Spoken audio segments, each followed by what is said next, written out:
lắm gì đâu. Đấy, bọn anh công an bọn anh có trách nhiệm là sẽ làm công bằng cho bọn em thôi. Vẫn thấy hai thằng đấy ở đấy loay hoay, mà lúc đó hình như là nó lấy được chìa khóa rồi.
Vâng, em phải ở với bố mẹ kia.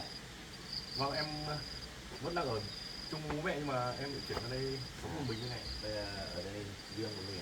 Vâng. Vâng. Nhưng mà nhắn. Em rồi. Vâng. Nhà em thì em mới đây ở đây chưa có gì nhưng bực bội lắm. Vâng, thế rồi bồi. Anh vào đây với lời khai em. Sự việc của lúc đó. Vâng. Anh vào đây xong xin thông tin cái vụ việc Sản với lại ấy bác đón đấy. Dạ vâng. Và đợt trước thì cũng đem lên báo cáo trình báo cho anh, thì hôm nay thì cái đợt đấy thì anh chưa lấy cái thông tin hết đấy, thì hôm nay lên cái sự việc thì em là người chứng kiến, là người trình báo, nên là hôm nay là xin thêm thông tin cái vụ việc này. Đấy. Em thấy cái gì thì em cứ khai báo cho đây để anh còn ghi vào biên bản đấy.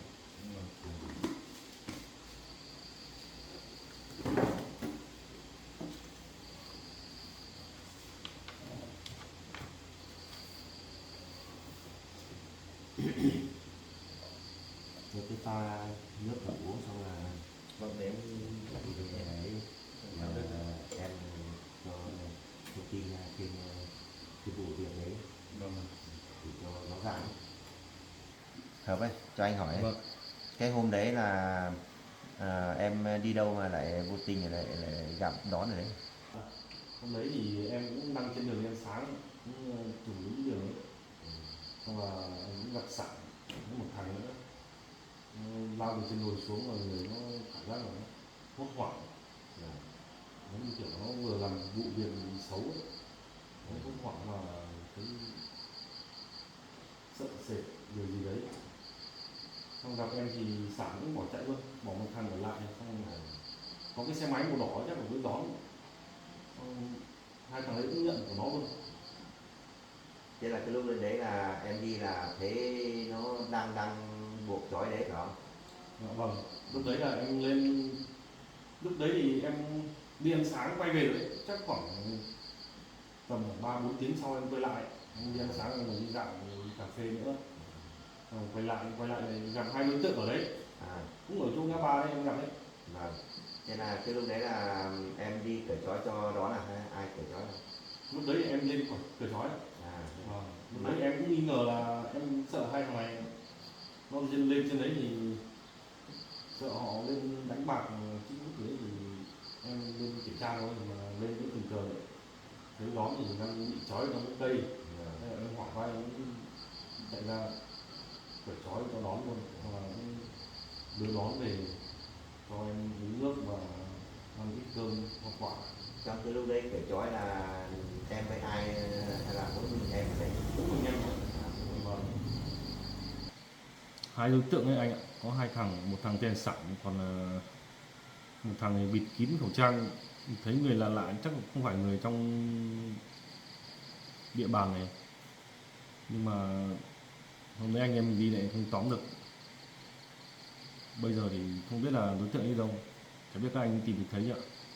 vâng, theo thông tin chúng tôi nắm được là Lisa Thủy ấy thì hiện nay đã bỏ trốn. Đấy, nên là chúng tôi tiếp tục Nào. vâng, theo cái thông tin chúng tôi nắm được ấy thì Lisa Thủy ấy thì đã trốn ra khỏi địa phương rồi. Đấy, thì tôi sẽ triệu tập để tiếp tục là truy tìm đối tượng này. Đối tượng này thì nó đã nhiều lần vi phạm pháp luật rồi. Đấy, chúng tôi cũng nhắc nhở rất nhiều rồi nhưng mà không chịu hợp tác, không chịu nghe lời, nên là đối tượng này rất là ngang bướng. Đấy. Chứ còn cái đối tượng Sản kia thì đấy bây giờ hiện tại cũng đang giam giữ đấy rồi. Đấy, còn cái đối tượng kia là đã lẩn trốn, cho nên là bây giờ là chúng tôi tiếp tục theo dõi điều tra. Mà anh hỏi này, cái cô đón ấy thì với em như thế nào mà em lại giúp vô tình lại giúp cô đón nhiệt tình? Cái này đón với em thì trước đây là cũng có tình cảm, nhưng mà hiện tại thì em thì với đón không là gì với nhau anh. Em hiện tại nói chung là bạn. Rồi thì em cũng rất may mắn để giúp được đón, thì hôm nay cũng may mắn trên đường ăn sáng thì cũng gặp trường hợp đấy. Thì lúc đầu em chỉ thấy nghi ngờ thôi, về sau thì thấy hai đối tượng cứ lảng vảng ở đấy, thì là em mới lên kiểm tra lên trên cái rừng mới kiểm tra thì thấy đó là đúng. Mà Trong trong cái lúc em không biết gì hết. trong cái lúc đấy hai người đấy đang ở đấy là em cũng khả nghi rồi đúng không? Có vấn đề rồi đúng không? Vâng, em Thì mới lên đấy. khả nghi là hai đối tượng là làm việc xấu trên đấy nên là mới đi xem. Nếu mà không phải đó thì người khác thì em cũng giúp rồi. Và chung là cái vụ việc này rất là cảm ơn em đã giúp đỡ đón, thì cũng là may mắn lắm đấy. Em may Thoát mắn khỏi cái cảnh đấy thì cũng là rất là tốt đấy. em Mà nếu mà gặp người khác thì nếu mà cứ bỏ trốn thì người ta sợ có cái đối tượng nó ở gần đấy thì bỏ trốn, thì lúc đấy là đó là không biết làm sao nữa.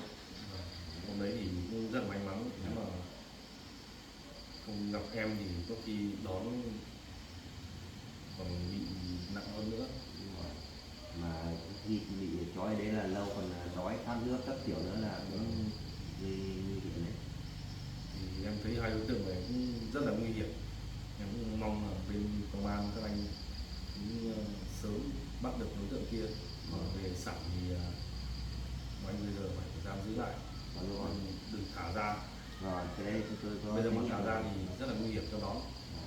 Thì đối tượng trước đây cũng có xích mích với đón rồi, nên là đối tượng này mới gây ra những chuyện này. Đấy, chúng tôi phải bắt được triệu tập bắt được cái đối tượng Thủy kia. Đấy, thì lúc đấy sẽ gặp hai người sẽ đấy, lúc đấy sẽ rõ sự việc. Vâng. Đấy, còn mong anh điều tra nhanh chóng điều tra để sớm đưa vụ việc ra ánh sáng. bây giờ nhá, nhưng mà Trước mắt bây giờ thì chỗ đón thì đang mất tài sản, nhất là xe máy, và trong cốp xe có 3 triệu nữa và một cái điện thoại. Thì em cũng mong các anh xác minh sớm để lấy lại tài sản cho đón. cái sự việc đấy thì em không phải lo, cứ yên tâm. Đấy, chúng tôi sẽ có phương án này để chúng tôi giải quyết. Đấy, còn cái đồ của đón ấy, cái điện thoại với xe máy đấy chúng tôi đã cũng thu giữ hết rồi. Vâng. Đấy, lấy lại được hết rồi. Còn tiền đấy thì cái số 3 triệu tiền đấy thì hai đối tượng đấy cũng đã chia nhau mà dùng rồi. Vâng. Đấy, thì chúng tôi chờ bắt được cái đối tượng Thủy kia thì chúng tôi sẽ giải quyết. Chứ còn bây giờ nếu mà chưa bắt được cái đối tượng đấy thì đương nhiên là mình đưa cái anh Sản ra thì giải quyết thì cũng chưa ấy được, bởi vì tí là mỗi một người thì tí người ta lại cứ chối vào cái người kia, không phải là nó, thì lúc đấy là mình cũng không có cách gì mà giải quyết. Bây giờ phải bắt được cái hai người đấy, lúc đấy là nó có chối cái nó cũng không được rồi. Vâng. Đấy thì mình mới kết án được. Nước đi anh.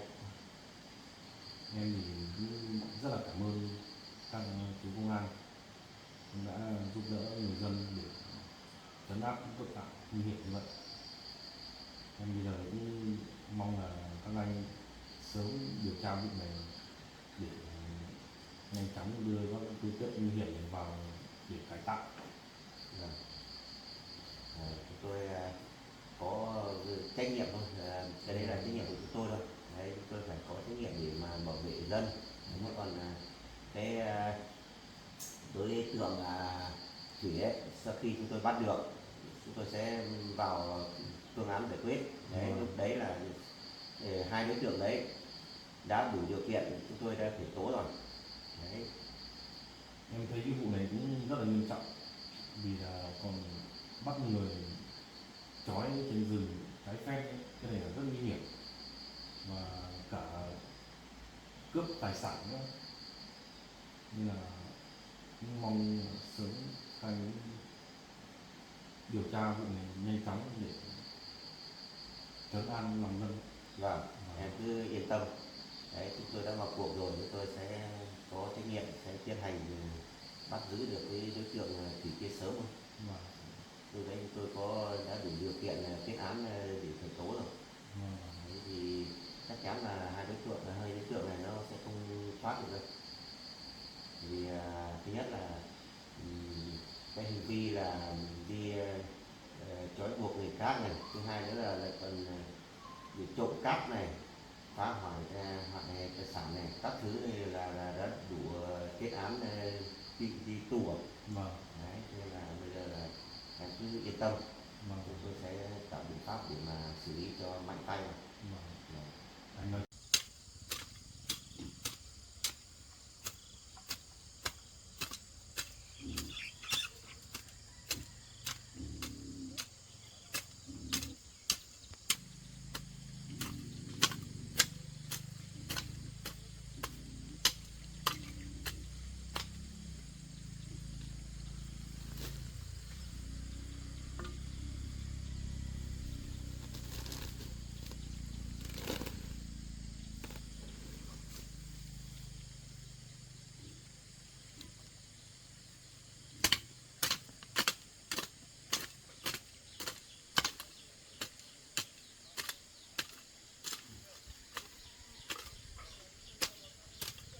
Vụ việc em cũng đã kể cho các anh hết rồi, mong anh tiếp nhận và nhanh chóng điều tra để sớm đưa vụ án ra ánh sáng. Không sao đâu em ạ. Đấy, đấy là cái việc đấy là bọn anh có trách nhiệm thôi, bọn anh công an bọn anh phải có trách nhiệm mà bảo vệ dân.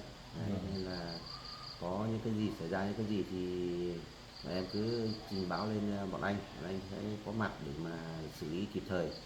Đấy, để ảnh hưởng đến dân nhiều. Đấy, nhưng mà anh hỏi là tí nữa em có thời gian không đi theo anh lên chỗ cô đón nhỉ? Được anh. Hôm nay thì em cũng xin nghỉ mấy ngày rồi. Vì em đang nghỉ có thời gian em muốn làm. Hôm qua thì em cũng vào thăm đón rồi. Mà cô ấy bây giờ cũng bình tĩnh lại rồi. Hôm qua em đi thăm đón rồi. Thế hiện tại cô đón bình tĩnh chưa? Bình tĩnh ạ, bình tĩnh. Chúng tôi cũng trở lại bình thường. Còn là tâm lý tôi cũng cảm thấy rất là hơi lo lắng và lo lắng khi tài sản không lấy được rồi. Chắc chắn rồi, cô ấy sẽ và cũng vào đấy là cô ấy cũng nhờ em đưa với đi ra ngoài chỗ trường ấy để lấy ít đồ, cái bùi với con dao với cái mũ là mà Cái chỗ tài sản của đón ấy thì em không phải lo. Vâng. Chúng tôi đã thu đầy đủ lên trụ sở rồi. Vâng. Đấy. Khi nào giải quyết xong thì tôi sẽ gọi cô đón lên nhận lại cái tài sản của cô đấy thôi. Vâng vâng. Vâng. Em thì cũng rất cảm ơn các anh đã luôn luôn đồng hành cùng người dân và giúp đỡ người dân trong lúc khó khăn như vậy. Vâng, không có gì đâu. Đấy là cái mà bọn tôi phải làm thôi. Chứ còn nếu mà công an chúng tôi mà không làm thì dân sẽ hoảng loạn đấy, cho nên là mình phải mạnh tay vào ấy rồi. Đôi khi là làm mà quá mức thì Sao cái đấy là đảm bảo trật tự an ninh cho nhân dân, thì mạnh tay với tội phạm thì càng tốt ạ. thôi chúng ta đi vào chỗ đó nhỉ. Vâng. Vâng.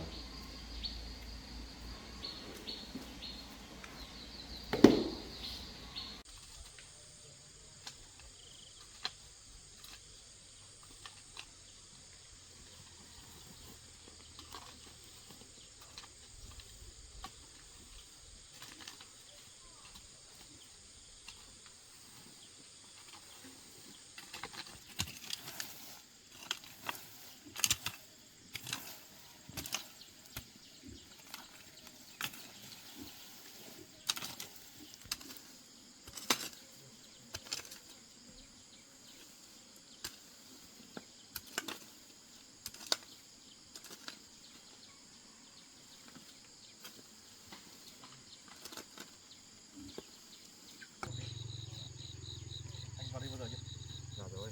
Anh vào rồi. Trước vào sản kia nó Cái phá việc nhà sản à? Vâng. Đón ơi, em về nhà đi. Làm kìa. Đang làm.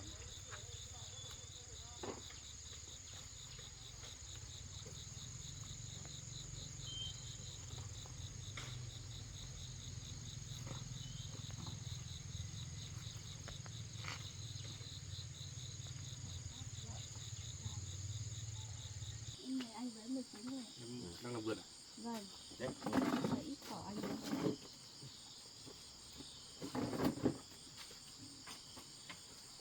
Hôm nay mát nhỉ, không nóng như bữa hôm.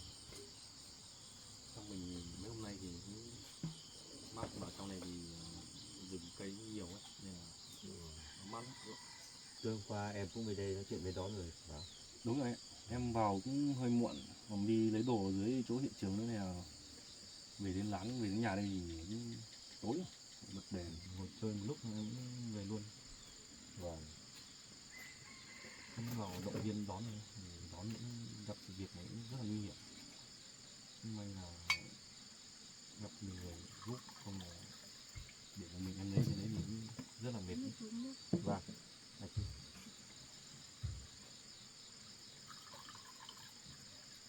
Em cảm thấy là Em ổn ổn định lại lại chưa? Em ổn lại. Không còn sợ như mấy hôm trước nữa. Giờ đã bình tĩnh thế nào chưa? Rồi ạ. Tôi cố gắng rồi. Tài sản của em thì các chú công an thì sẽ Nước kiểm đi lại em. cho em, Vâng. Nước đi. em đừng có lo nhiều. Thế cái xe máy với lại cái điện thoại tìm thấy chưa hả chú? Vâng, thế là bọn anh đã thu giữ lên cơ quan hết rồi. Lên đồn hết rồi. Vâng. Bây giờ chỉ chờ bắt được cái thằng Thủy kia, đối tượng kia là xong, là lúc đấy là giải quyết xong là anh sẽ gọi em nhận lại đồ ấy. Vâng. Vâng. Thế cảm ơn chú quá. Nhưng may là tìm thấy xe cho cháu, không cháu không biết làm thế nào nữa. Cái đấy là bọn anh có trách nhiệm thôi em ạ, anh cứ yên tâm. Đấy, có cái gì thì cứ gọi đến bọn anh sẽ đến hỗ trợ đấy, giúp mà em không phải lo gì đâu. Vâng. Còn cái tài sản các thứ của em là đã thu giữ lên trụ sở cơ quan hết rồi. Đấy, bây giờ là chờ giải quyết xong thì bọn anh sẽ gọi em lên nhận lại cái số tài sản của em, xe máy điện thoại cái thứ ấy. Vâng, em Mà- cảm ơn ạ. Vâng, mà anh hỏi mà cái sự việc trước thì em bị trói ấy, thì em làm cái gì mà em lên đấy mà bị người ta trói hả? Em ở một mình cũng không có tiền nên là mới đi vào rừng tìm xem có măng không để về bán lấy ít tiền anh ạ. Vâng. Thì cái lúc đấy em đang đi đến chân đồi ấy thì gặp thằng Sản với cái thằng kia thì bịt mặt hết rồi cũng không biết tên đâu, ngồi ở giữa đường ở chỗ đấy, xong là nói chuyện nói một lúc xong là cháu cũng đi lên đồi luôn. Vâng. Mà trước đây là em có ai oán thù với mình không? Thưa chú là có mỗi thằng Sản đấy thôi ạ. Thằng đấy thì trước là em rể của cháu, cái Tuyến ấy nó về ở đây nên là Sản ấy suốt ngày vào đây gây rối nên cháu mới bảo chú là phạt mất 3 triệu chắc là, xong là mới cay cú vụ đấy nên mới bắt cháu đi trói. Em cứ yên tâm chứ không phải lo lắng gì đâu. Đấy, bọn anh công an bọn anh có trách nhiệm là sẽ làm công bằng cho bọn em thôi. Đấy, thì cái số tài sản này của em ấy thì anh cũng đã thu giữ đấy hết rồi. Đấy, em không phải lo gì đâu. Đấy, còn đấy cái lại cái chỗ tiền đấy thì trước phạt anh phạt nó phải bồi thường cho em ấy 3 triệu. Cái đấy thì chắc chắn là nó sẽ cái chỗ đấy nó sẽ nó muốn đòi lại. Đấy, ý là khoản kia nó mất 3 triệu đấy, cái số tiền đấy thì bây giờ nó muốn về trả thù thôi. Đấy thì bọn anh sẽ có biện pháp xử lý. Đấy, em không phải lo gì, đấy, yên tâm. Đấy, đợt này bọn anh sẽ xử lý cho đúng theo pháp luật, cho mạnh tay vào đấy để cho nó chừa. Chứ còn nếu mà mình cứ xử lý cho nó nhẹ nhàng ấy thì lần sau nó vẫn chưa rút kinh nghiệm, nó vẫn về tái phạm thôi. Thì anh nghĩ ấy thì đợt này là anh sẽ cho nó xử phạt cho nó thật nặng vào. Đấy thì nó chắc chắn nó sẽ chừa đâu. Đừng có lo lắng mà suy nghĩ nhiều. Còn vụ việc này thì các chú công an sẽ lo cho em đầy đủ hết, xử lý cho em thật công bằng. Em mà suy nghĩ nhiều thì ảnh hưởng đến sức khỏe ấy. Vâng, em biết rồi anh ạ. Thời gian này em phải giữ bình tĩnh và không nên đi làm kiếm ăn, rất là đi một mình vào rừng để kiếm măng này, không là móc, làm mọi thứ để lấy tiền ấy. Tốt nhất là em nên ở nhà đi thời gian này, vì là còn một đối tượng nữa còn chưa bắt được. Vâng, Anh sợ là nó lại quay lại tìm em nên là rất nguy hiểm. vâng em biết rồi. Còn trước thì cũng đã lấy lời khai hết rồi. Bây giờ anh xin lại thông tin thêm cái sự việc vừa rồi là em nó bị trói ấy.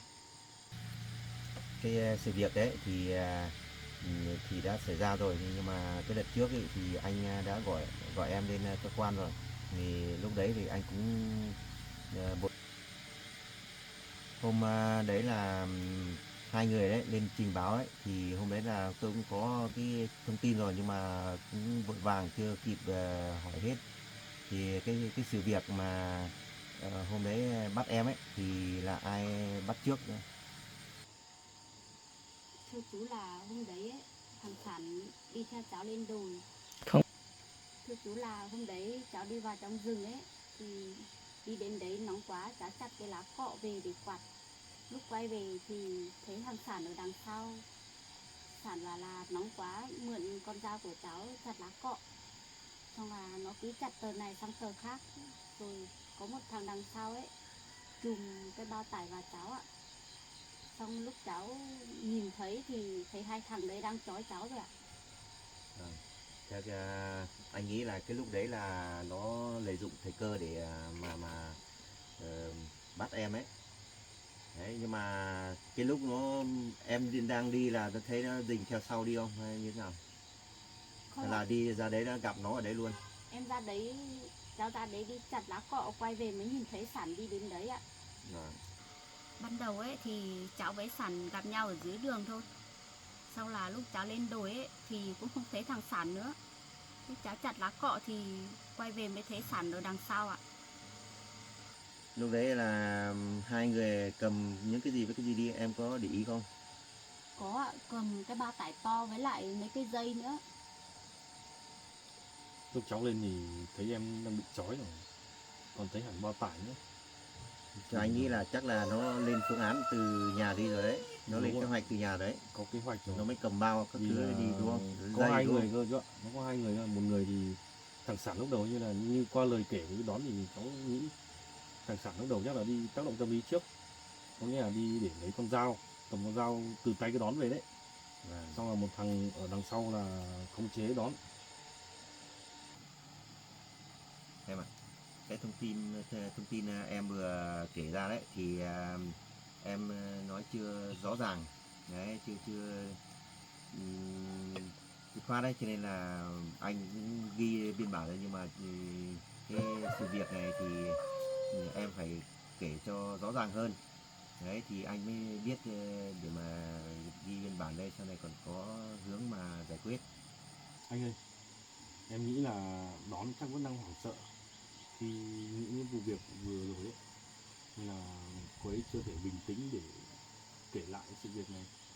Em nghĩ là anh có thể quay lại và hỏi cô ấy sau được không? Vì là cô ấy vừa trải qua cái sự việc này thì chắc chắn là sẽ không bình tĩnh và kể lại chi tiết được. Bây giờ nếu mà mình trong hoàn cảnh ấy, bây giờ mình nghĩ lại mình đã thấy hoảng sợ rồi thì để kể lại thì rất khó. Vâng. Nói thế là anh hiểu rồi. Đó là bây giờ anh hỏi này, bây giờ em hết sức bình tĩnh và em kể cho rõ ràng, rất là chi tiết cho anh để mà anh còn ấy, sau khi mà hai người đấy mà buộc trói em xong là trùm bao, ngoài ra còn làm cái gì nữa không? Đúng rồi, em cứ bình tĩnh và suy nghĩ kỹ lại. Rồi em kể lại cho anh để anh hoàn thiện hồ sơ củng cố để đưa hàng sản vào cải tạo. Nếu mà em kể lại mà không rõ ràng chi tiết thì sau này nó rất là khó. Bây giờ em nghĩ thật kỹ càng xem, xong là bắt đầu em hãy trả lời anh. Hôm đấy thì anh cũng gặp em đi qua nhà anh rồi, qua nhà anh là em đi xe đỏ mà anh không nghĩ, anh biết là em mang gùi và sẽ lên rừng để lấy măng. Bây giờ em phải nghĩ thật kỹ càng, những thật chi tiết đi, những gì mà em đã bị chúng nó hại ấy, làm ấy thì em cứ kể hết cho anh đấy, thật chi tiết vào đấy, để anh còn ghi biên bản. Còn cái chỗ sản kia ấy thì anh cũng đang giam giữ đấy rồi, mà anh cũng lấy lời khai hết rồi mà nó không chịu khai đấy. Bây giờ là quan trọng nhất là em phải khai rõ ràng để cho anh còn để ghi vào biên bản đấy, sau này mình còn có cái hướng để mà giải quyết. Còn em bây giờ em mà không kể được chi tiết rõ ràng đấy thì anh không biết cách mà giải quyết đâu. Vâng. Thì lúc sáng ấy thì cháu có mang gùi, lấy xe máy nữa đi ra ngoài kia tìm măng. Đi đến cái lúc sắp lên đồi ấy thì có gặp thằng Sản với lại thằng kia đi ra đấy nói chuyện với cháu. Nói một lúc xong là cháu cũng lên đồi, xong là cháu cũng không biết là đến trên đấy thì thằng Sản đến đấy chú ạ. Cháu đang chặt lá ấy, thì Sản đứng ở đằng sau gọi cháu bảo là xin mượn con dao của cháu chặt lá cọ. Chặt được một lúc, chặt lá này đến lá kia ấy, thì cháu quay ra thì cái thằng đằng sau ấy trùm vào cháu. Sau khi hai thằng đấy buộc cháu ấy thì hai thằng đấy có ý định làm chuyện xấu với cháu. Xong là cái thằng bên cạnh đấy nó còn cởi quần áo ra. Cháu hét lên xong là bọn nó không làm như thế nữa. Vụ việc như thế nào em kể chi tiết cho anh công an đi, em đừng bỏ sót cái gì. Em bây giờ mà bỏ sót thì các chú công an sẽ xử nhẹ thằng Sản đấy. Sự việc còn có những cái gì em cứ kể ra đi. Vâng. sau lúc đấy ấy, Sản mới nói bảo là đòi 3 triệu đấy. Xong cháu nói dối bảo là tiền để ở nhà, không biết Sản có về nhà cháu hay không thì cháu không biết. Trong lúc buổi chiều ấy nó đi đến đấy bảo là tìm không thấy tiền, nó đi lục cái túi của cháu, lấy cả điện thoại với lại chìa khóa của cháu ạ. Chìa khóa xe gì? Vâng. Vâng, rồi. Mà lúc đấy là em vừa nói là nó, cái hành vi của nó là cởi quần áo, là lúc đấy nó đã kịp cởi quần áo chưa hay là chưa?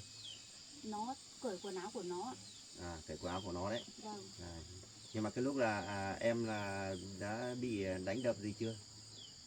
Lúc đấy Sản chỉ túm tóc của cháu đây thôi ạ. Khống chế, có nghĩa là nó khống chế cái đón rồi. Túm tóc xong là bắt đầu là buộc trói đấy đúng không? Vâng, buộc trói rồi nó định làm việc Có xấu, nhưng mà cháu hét lên thì hai thằng đấy lại không làm như thế nữa. Nó vẫn đứng ở đấy hay nó lúc đấy là nó chạy rồi? Vẫn đứng ở đấy ạ. Vẫn đứng ở đây à? Vâng, vẫn đứng ở đấy. Sản ra lệnh cho thằng kia bảo là đi tìm túi xem có đồ gì không thì lấy đi về. Xong là có cái điện thoại với cái chìa khóa của cháu ở trong đấy, và nó lấy đi hết rồi ạ. Trong cái lúc đó là nó buộc trói xong là bắt đầu là nó lấy điện thoại với chìa khóa xong là nó cũng đi luôn đúng không? Vâng. Vâng. Mà theo em nói kể như thế thì có đúng sự thật như thế không? Cái thông tin của em phải khai đúng rõ chính xác đấy. Có ạ, đấy là sự thật ạ. Vâng. Xong ấy có một lần là thằng Sản còn ra lệnh cho thằng kia đi lấy lá về nhét vào mồm của cháu nữa. À, phải Để còn cháu nhét vào không, mồm nữa cả. vâng, để cháu không hết được. Ôi, đội nó còn lấy cả lá về nét kìa. Vâng, lúc đầu Thế thì thì sự việc này rất là nghiêm trọng đấy. lúc đầu thì nó không nhét đâu, nó đi đến bên kia xong là thấy em hét nhiều quá, xong Sản mới ra lệnh cho thằng kia là lấy lá về nhét vào. Cái lúc nhét xong là nó bỏ đi luôn à hay như thế nào? Nhét xong một lúc nữa là nó đi luôn. Nó bảo là, cháu bảo là tiền để ở nhà, xong là cũng về, chẳng biết có vào đây không biết. Mà cái lúc là em thấy đi cứu ấy thì cái lúc đấy là nó trói ở đấy lâu chưa hay là vừa mới trói? Lâu rồi anh ạ. Vì là em sáng sớm thì em đi qua đấy ấy, thấy chiếc xe màu đỏ thì em nghi ngờ là của đón rồi. Thì sáng sớm đón qua nhà em thì em thấy đón đi xe Way màu đỏ. Mà lúc em đi qua để đi ăn sáng thì thấy hai đối tượng từ trên rừng xuống, dừng đúng chỗ ngã ba mà cái xe màu đỏ đứng đấy. Lúc đầu thì em hỏi và Sản bảo là xe của cái thằng bịt mặt kia, nhưng mà thằng đấy lại không có chìa khóa. Lúc đấy thằng Sản thì bỏ chạy rồi, còn lại có thằng bịt mặt. Em thì cũng nạt nó, cũng hỏi, nó cũng hoảng sợ đấy. Em cũng hỏi mà nó lại không khai. Em hỏi bảo nó lên trên đấy làm cái gì, nó bảo lên đi xem đồi, cứ đi xem keo ấy. Thằng Sản bán đồi, thằng này mua đồi của Sản ấy, nhưng mà bán 80 triệu, nó giả 40 triệu. Hôm nay lên xem cây xem có tốt không. Nó chỉ nói thế, có nghĩa là nó đang nói dối em ấy. Lúc đấy em cũng không tin. Thế là cái lúc là em là đi là gặp cái thằng bịt mặt thôi. Em gặp thằng Sản nữa mà thằng Sản bỏ chạy rồi lúc đấy. Cái thằng đó. Vâng, em cũng lúc đấy em cũng nghi ngờ là cái xe đấy là của cái đón, vì nó không có chìa khóa. Hình như nó còn định dắt cả xe đi cơ, vì không có chìa khóa để nổ. Vâng, thế là cái xe vẫn còn trống ở đấy, xe cô đón vẫn còn trống đấy. Đúng ạ. Sau buổi chiều ấy, cháu lại quay lại qua cái chỗ xe máy đỏ để đấy xem nó còn ở đấy không, xem có phải là của người dân đi làm họ để xe đấy không. Lúc chiều quay lại vẫn thấy hai thằng đấy ở đấy loay hoay, mà lúc đó hình như là nó lấy được chìa khóa rồi. Cháu mới hỏi là xe của thằng em này sao lại không đi, sao cứ để đây mãi vậy. Mà hỏi vậy là nó bảo là nó lấy được, có chìa khóa rồi, nó về nhà đi khóa giờ mới ra đến đây. Mà lúc đấy nó có chìa khóa thật, nó nổ xe nó đi luôn. Thế là lúc đấy là nó lấy chìa khóa về xong lấy nổ xe đi luôn. Vâng. Lúc đấy em mới khả nghi. Đây em mới theo cái đường mòn của hai thằng nó vừa xuống ấy. Đi một đoạn thì thấy có người kêu bảo cứu tôi với, thì em lên gặp thì thấy đón đang bị buộc ở trên cây đấy. Buộc ở gốc cây. Lúc đấy thì em thấy đón những người rất là mệt mỏi rồi, muốn ngất đi rồi đấy, muốn xỉu. Em cũng cởi trói và cõng cô ấy về nhà, lấy nước và trái cây cơm để mới ăn, hoặc là mới lên cơ quan để trình báo cái việc ấy. Vâng. Thế cũng Lúc em đấy cũng may đấy, may mà vâng, còn cũng may. gặp Vâng. em này là cứu, không thì cũng không biết là do sao nữa. Bởi vì Vâng. em ở trong đồi thì cũng ít khi có mấy khi có người qua đấy đúng không? Vâng. Cái thông tin của đón với lại hợp thì cũng đã cho thông tin thì cũng đã trùng hợp với nhau. Đấy thì anh sẽ ờ, thu thập lại toàn bộ hồ sơ đấy, lên cơ quan thì sẽ giải quyết. Đấy lúc đấy là sẽ gọi cả hai người lên giải quyết. Vâng. Cháu hôm nay cháu cũng ở đây thì cháu cũng nghe đón kể về hành vi của hai đối tượng này thì thấy rất là nguy hiểm, nên là cháu cũng mong chú là củng cố hồ sơ và hoàn thiện cái vụ án này nó thật tốt và thật là nghiêm chỉnh và có tính răn đe để cho mọi người khác không được làm như thế nữa. Và còn cái Để không phải bỏ sót, bỏ lọt tội phạm. cái vụ án này thì anh cũng đã nắm rõ hết rồi. Đấy, đã có hồ sơ Hành đầy vi đủ của hết hai rồi. người này cũng rất là nhiều hành vi. Thứ nhất là trói người này và hành hung rồi, tác động vật lý rồi, xong là còn cướp tài sản nữa, cướp cả tiền mặt, nên là tội rất là nặng, cháu nghĩ vậy. Mà em cũng nên là cảnh giác lưu ý, hiện nay còn một đối tượng trốn thoát nên là chưa bắt được. Đấy thì còn cũng lưu ý là tối ngủ các thứ là mình phải nên khóa cửa khóa cổng hết đi. Đấy mà trong thời gian này thì em cũng không được đi làm xa lên đồi các thứ ấy. Đấy sợ là xuất hiện cái đối tượng đấy ra thì nó lúc đấy lại hại em một lần nữa thì là rất là nguy hiểm. Đúng rồi. Đấy, Sợ nên đối em tượng kia phải mình đã cảnh giác. bây giờ mình đã dứt dây động rừng rồi thì mà nó cũng biết nhà em đấy, anh biết chưa, anh chỉ sợ nó quay lại và trả thù em thôi. Đúng rồi. Đấy, cái người đấy là nó luôn luôn là nó có cái hành vi đấy đấy, cho nên là nó không gọi là không có cái giáo dục về của nó ấy. Đấy nó chuyên đi làm hại người thôi, nên là mình phải cảnh giác lưu ý. Đấy thấy cái đối tượng nào mà bịt mặt hoặc là ấy thì phải gọi ngay cho chúng tôi. Đấy chúng tôi sẽ đến kịp thời để mà khống chế. Đấy. Thế còn em cứ chủ quan là cứ lên đồi lên các thứ là lúc đấy là người ta là ụp vào thì lúc đấy là mình không biết đường đâu mà chạy đâu. Đấy mình phải Mình lưu ý. ở nhà thì đôi khi có người có gia đình ở gần mình vẫn có thể kêu cứu được, đã lên trên đồi đi bóc măng rồi thì lúc đấy là kêu cứu họ cũng không biết. Mà cũng là rất là may cho em hôm đấy còn may còn có hợp này là đến cứu em, không thì giờ này là em cũng không biết ra sao nữa, cứ ở đấy thì cũng rất là nguy hiểm đấy. Thì cái thông tin thì anh cũng đã ghi đầy đủ đây hết rồi. Đấy cái số lời khai hai em thì có đây đấy, về chúng tôi còn dựa vào để còn giải quyết. Đấy thì bây giờ em cứ xem qua xong em ký về cho anh nhé.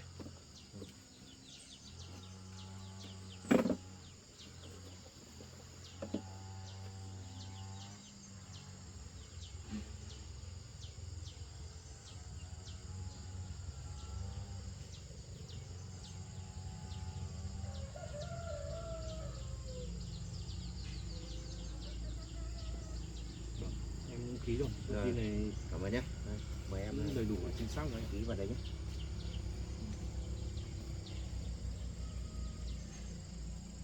Biết rồi.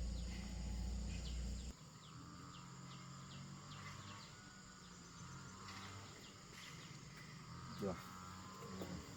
Cảm ơn nhé. Đấy thì lúc nãy thì em cũng lấy số của em rồi. Đấy thì lúc nào anh gọi thì lên đón lên cơ quan nhé, bởi vì đón Vâng, chỗ đây là không có sóng nên Rồi, là lúc nào anh gọi thì nhờ em vào đây đón, em đón lên cơ quan Vâng. nhé. Đón bây giờ thì điện thoại mất rồi thì không có gì liên lạc. Vâng. Hôm nay thì anh cũng vừa lấy được, em cũng vừa lấy được số điện thoại của anh và anh cũng lấy của em rồi, thì vụ việc này có thông tin gì anh cứ thông báo cho em và em cũng thông báo lại cho đón. Vâng. Bởi vì là em ở đây gần là chỗ đón thì có gì thì anh gọi thì lên đều đón lên cơ quan giúp anh với nhé. Vâng. Thế thôi nhỉ, thì công việc thì cũng hết rồi, xong rồi thì xin phép thôi. Yên tâm nhé, không phải lo gì, em cứ làm ăn bình thường thôi, không phải suy nghĩ gì nhé. Vâng, cảm ơn chú ạ. Vâng nhé. Em cảm ơn anh nhé. Vâng. Thôi bây giờ anh cứ về trước thì em ở lại một lát nữa em về. Vâng, anh xin phép em đi trước rồi.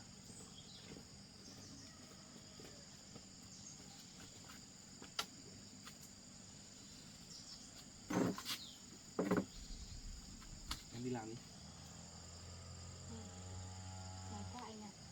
Công an đã tìm thấy xe với cái điện thoại của em rồi. Anh bảo rồi, sự việc đã như thế này rồi thì công an sẽ truy ra rất là nhanh thôi, không thể mất tài sản em được. Nhưng mà bây giờ là các chú bảo là đợi xác minh và cái xe đấy để làm chứng cứ để sau này củng cố hồ sơ vụ việc, bắt gọn cái đối tượng sản với cái đối tượng kia đưa đi cải tạo.